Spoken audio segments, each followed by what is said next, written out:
Și, bineînțeles, când a fost ucis Feleș, că ei umblau disperați, deci mai era grupul Mihai Wolf acolo și acolo se pătrunsese cu unități aeroportate în sediul securității, iau nume de informatorilor, deci erau ăstea, Dumitrescu, Berbinski, Ionescu, și erau informatori, doamne, da.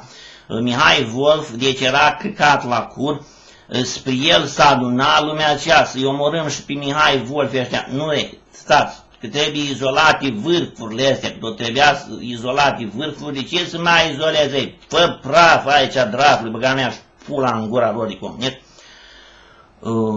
Izolați, nu, taci-mea, nu, stați, că Mihai Wolf nu știe nimic, izolați vârfurile astea, Feleș a fost aici, aici a fost Feleș și dublurile, de s-au ucis praf. Bun.